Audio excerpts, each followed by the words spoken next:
নমস্কার বন্ধুরা, একটা গুরুত্বপূর্ণ আপডেট নিয়ে আপনাদের সামনে হাজির হয়ে গেছি। স্কুল শিক্ষকদের অবসরের বয়স বাড়াতে চাইছেন মুখ্যমন্ত্রী। খুবই গুরুত্বপূর্ণ একটি আলোচনা হয়েছে এবং সেটা আলোচনা স্তরেই রয়েছে। এখনও পর্যন্ত ফাইনাল কোনো সিদ্ধান্ত হয়নি। এখানে স্কুল শিক্ষক বলতে শুধুমাত্র যে পার্মানেন্ট টিচার তাদের কথাই বলা হয়নি, পার্শ্ব শিক্ষক থেকে শুরু করে প্রত্যেকটা অস্থায়ী শিক্ষক শিক্ষিকা সহ প্রাথমিক ও উচ্চ প্রাথমিক এবং মাধ্যমিক উচ্চ মাধ্যমিক প্রত্যেকজন শিক্ষক শিক্ষিকাদের কথা ভেবেই এই ধরনের একটি আলোচনা হয়েছে, যেখানে বলা হচ্ছে যে চিকিৎসকদের পর এবার পালা শিক্ষকদের।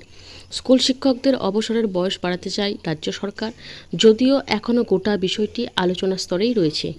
বয়সের সঙ্গে পাল্লা দিয়ে বাড়ে অভিজ্ঞতা। এখানে চিকিৎসার পাশাপাশি শিক্ষাকেও অ্যাড করতে চেয়েছেন। শিক্ষকরা চিকিৎসকদের মতো পেশার ক্ষেত্রে যা অত্যন্ত গুরুত্বপূর্ণ, তাই স্কুল শিক্ষকদের অবসরের বয়স বাড়াতে চান মুখ্যমন্ত্রী। যদিও এই বিষয়টা কতটা তাৎপর্যপূর্ণ এই মুহূর্তেই বলা যাচ্ছে না, আপনারা কমেন্টেও সেটা জানাতে পারেন। যেখানে নতুন নিয়োগ হচ্ছে না সেখানে বয়স বাড়িয়ে ছোট ছোট কচিকাচাদের যারা চাকরি প্রার্থী রয়েছেন তাদের ভবিষ্যতে নিয়োগের কী ধরনের আশঙ্কা রয়েছে এটাই এখান থেকে কিন্তু বোঝা যাচ্ছে। আপনারা জানেন যে দীর্ঘদিন ধরে শিক্ষক নিয়োগ নেই, পার্শ্ব শিক্ষকরা স্কুলগুলো চালাচ্ছে, অথচ পার্শ্ব শিক্ষকদের বেতন বাড়ানো নিয়ে কোনো রকম ভ্রুক্ষেপ নেই। সেখানে শুধু সময়সীমাটা বাড়ানোর কথা বলা হচ্ছে এবং সেটাই আলোচনার স্তরে রয়েছে।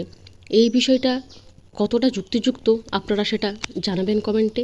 আপনাদেরকে বলে রাখি, এখানে কয়েকটা বিষয় এখন সবথেকে প্রায়োরিটি দেওয়ার কথা, যেখানে শিক্ষক নিয়োগ, পার্শ্ব শিক্ষকদের ন্যাশনাল এডুকেশন পলিসি অনুযায়ী রাজ্য সরকার যেহেতু এই নীতি মেনে নিয়েছে, সেখানে পার্শ্ব শিক্ষকদের মাইনে স্থায়ী বেতন কাঠামো চালু করার দরকার। এই বিষয়গুলোর উপর জোর দেওয়া দরকার এখন, এটা মূল প্রায়োরিটি হওয়া উচিত এই মুহূর্তে।